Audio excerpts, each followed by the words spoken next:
মূল energy, general reading, practice gratitude, অর্থাৎ আপনি আপনার পরিবার, আত্মীয় এবং শিক্ষক বা যারা আপনার এই জীবনের সঙ্গে ছিলেন দুঃখের সময় তাদের প্রতি কৃতজ্ঞ জানান। এই কৃতজ্ঞতা দেখা হলেই জানাবেন সেটা না, দূর থেকেও জানানো যায়। নির্দিষ্ট কারো স্মরণ করুন, মেডিটেশন প্রসেসে যেতে পারেন, কিংবা এমনি বসে কাউকে স্মরণ করুন যে আপনার প্রতি সাহায্য করেছিল আপনাকে দুঃখের সময়। তাকে দূর থেকে কৃতজ্ঞতা দিন। সেই কৃতজ্ঞতা ইউনিভার্সের এমনই রুল, তিনি পেয়ে যাবেন। তো এটা প্র্যাকটিস করতে পারেন, কৃতজ্ঞতা জানানো। দূর থেকে দেখা হচ্ছে কি না হচ্ছে, দূর থেকে নির্দিষ্ট নাম বা ছবি তাকে স্মরণ করে কৃতজ্ঞতা দিতে থাকুন। নেক্সট আছে ফোকাস অন দ্য পজিটিভ, অর্থাৎ আপনি আপনার জীবনের দুঃখের স্মৃতিগুলো বেশি বয়ে নিয়ে যাচ্ছেন। কিছু সুখের স্মৃতি, সেগুলো স্মরণ করুন, দেখবেন মন হালকা হবে, ভালো লাগবে সেগুলো বললে।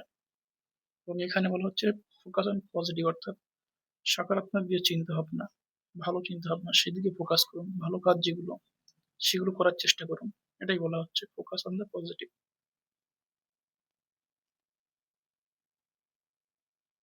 স্টেপ ইনটু ইউর পাওয়ার, আপনি আপনার শক্তিকে বুঝুন, অভ্যন্তরীণ যে শক্তি। অনেক কাজের ক্ষেত্রে ফেলিওর হয়ে গেছেন, কোনটা আপনার জন্য অ্যাপ্রোপ্রিয়েট সেটা বলা হচ্ছে এখানে।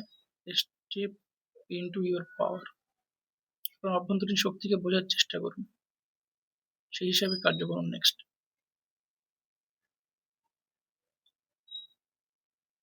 সেটা বিভিন্ন ক্ষেত্রে হতে পারে। যারা স্টুডেন্ট আছেন এডুকেশনের দিকে, কোনো নির্দিষ্ট কিছু জবের জন্য প্রিপারেশন নিচ্ছেন, বা গভর্নমেন্ট জব, বা যাই বলুন, যে কোনো সেক্টরে কোনো ডিগ্রি বলতে পারেন। যারা পরিবারে আছেন, সেগুলো ফ্যামিলি ম্যাটার যেগুলো, সেগুলো বুঝুন। এবং যারা রিলেশনে আছেন, লাভ লাইফে, সেটাও বুঝুন। ঠিক আছে, এগুলোই বলা হচ্ছে স্টেপ ইনটু ইউর পাওয়ার। একজনের ক্ষেত্রে একরকম হতে পারে, এগুলো বিভিন্ন মাল্টিপল এনার্জি থাকে সব জেনারেটিং এ। তো আপনার জন্য কোনটা ঠিক সেটা বুঝুন, সেই হিসাবে নেক্সট কাজ করার চেষ্টা করুন। পজিটিভ থিঙ্কিং রাখুন, এটাই। Flow of the life, balance flow of the life, অর্থাৎ এই যে একই কথা, নদীর যেদিকে বেগ বেশি থাকে, নদীর গতি যেদিকে, সেই দিকে আমাদের বয়ে যেতে হয়। এটাই, পৃথিবীতে অনেক কিছু দেখেছেন। সিনিয়র আছেন, একটু বেশি এজের, অর্থাৎ প্রাপ্তবয়স্ক যারা, 21-25-এর বেশি বয়স যাদের, তাদের ক্ষেত্রে এই কার্ডটা ম্যাক্সিমাম ক্ষেত্রে এটা মিলবে। ফ্লো দ্য লাইফ, অর্থাৎ নদীর গতি যেদিকে সেদিকে আমাদের যেতে হয়। বিপরীত দিকে গেলে প্রবলেম হতে পারে, বেশি স্ট্রাগল ফেস করবেন, তাহলে সেগুলো বুঝুন, সেই হিসাবে কাজ করুন। ফাইন্ড দ্য ব্যালেন্স, এইখানে এটা সবার ক্ষেত্রে অ্যাপ্রোপ্রিয়েট। ফাইন্ড দ্য ব্যালেন্স, যারা এডুকেশন ডিগ্রি অর্জন করতে চাইছেন, স্টুডেন্ট লাইফে যারা আছেন, কিংবা ফ্যামিলিতে যারা ফ্যামিলি মেম্বারে আছেন, প্রাপ্তবয়স্ক যারা, তো অন্য কোনো ক্ষেত্রে, লাভ লাইফ বলুন, যে কোনো কিছু। ফাইন্ড দ্য ব্যালেন্স, ব্যালেন্স করতে বলা হচ্ছে, নির্দিষ্ট কিছুতে ডুবে না যান। ওই যেমন স্রোতে ভাসতে হয়, ডুবে গেলে আপনার লাইফ আপনারই বিপদ হবে, সেটাই বলা হচ্ছে ফাইন্ড দ্য ব্যালেন্স। বিভিন্ন মাল্টিপল কাজ করছেন যারা, তার মধ্যে ব্যালেন্স করার চেষ্টা করুন। যে একটা নির্দিষ্ট কাজের প্রতি আপনি আসক্ত হয়ে গেছেন, অন্য কাজগুলো বাদ দিচ্ছেন, তেমন করলে হয় না।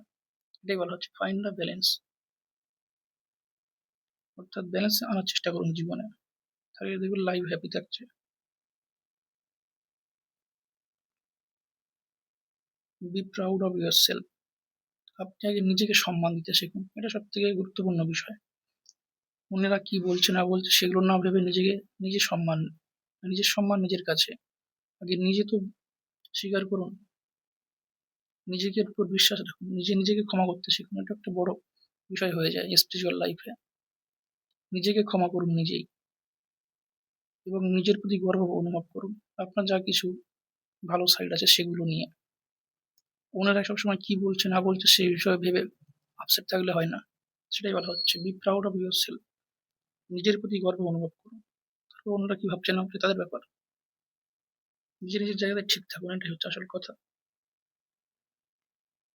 লাস্ট কার্ড আছে এখানে, ব্রেথ থ্রু দ্য টেনশন, এটাই। দুশ্চিন্তার সময় বা টেনশনের সময় মেডিটেশন প্র্যাকটিস করতে পারেন। ব্রেথ বলতে সেটাই বলে, ইনহেল এক্সহেল মেডিটেশন প্রসেস আছে, সেটা ফলো করুন। বা দীক্ষিত থাকলে দীক্ষা মন্ত্র জপ করুন। Breathe through the tension. এবং অবশ্যই খুব প্রবলেম থাকলে ঈশ্বরের শরণাপন্ন হন এটাই। Thanks for watching.